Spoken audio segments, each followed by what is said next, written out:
You guys remember those owls I saw a couple of days ago? Apparently there are 4 of them. Like, that's a family. That's a lot, isn't it? And what did I read today? It's actually sunny today, but it's not extremely hot. However, with things like forest fires and stuff still happening, I guess they're trying to find out what the reason for it is. It's not necessarily because of the weather. Some people are theorizing it's because of trains. And as a result, they've actually created laws to, I guess, restrict trains in some ways. It's kind of interesting. This one says, Transport Canada orders restrictions on rail traffic in areas with extreme fire risk. Transport Canada has ordered new safety measures for rail operators aimed at reducing the risk of wildfires following speculation that the fire that destroyed the village of Lytton BC and killed 2 people was sparked by a passing train. The measures include requiring railway companies such as Canadian National Railway Co. and Canadian Pacific Railway Co. to limit train speeds in areas of the country facing extreme risk of fires. The order, which came into effect Sunday morning and will remain in place until October 31st, comes amid an investigation by the Transportation Safety Board into whether a freight train sparked the fire that destroyed most of Lytton. So it's kind of interesting where they're basically creating this based more on speculations. Is that appropriate to do that? Then again, I guess I can't be surprised because like with the drone, for example, in the beginning, even till now, they always say, oh, it's a drone that did this, for sure, 100%, yet there's no proof, and they still say, oh, ban them all, etc., etc. And then that made me think of this, because I often say, in terms of, I guess, innovating things like the tech and all that, when it comes to things like drones, which could probably be used to help fight fires and stuff like that, is more about regulations that stop it from innovating. So it's kind of interesting reading this. It says, regulations and battery technology standing in the way of making more advanced drones, experts say.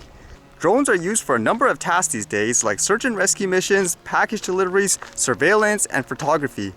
People also use them for drone racing, a hobby that's picked up popularity over the years by enthusiasts like Kevin Pleisier.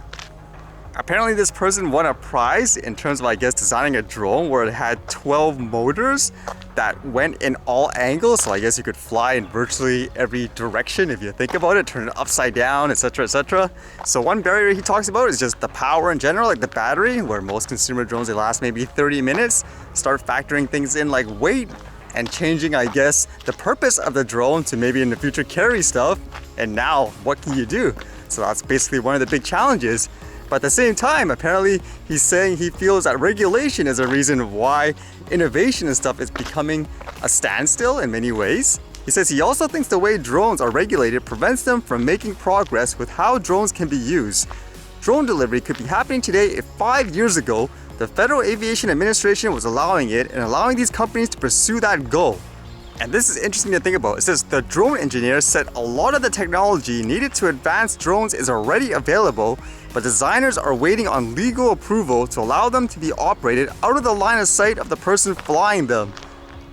It's kind of interesting to think about, and it is actually true in many ways because it's kind of like that other company, the Zipline, where they actually deliver blood daily for things like hospitals with drones.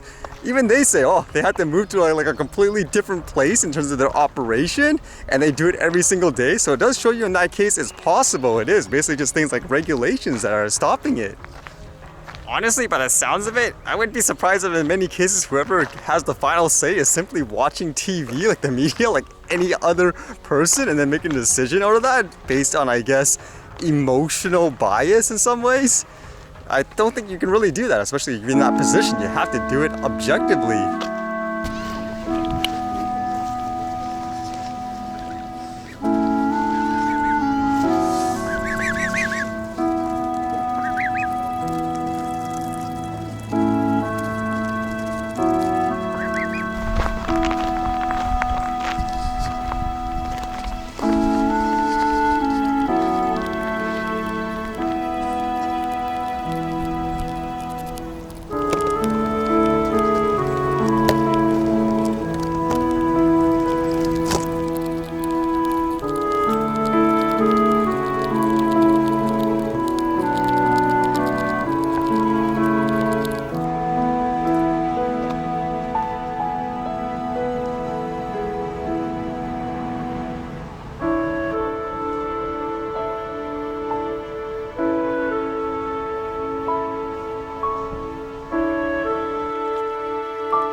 Alright, see you guys later.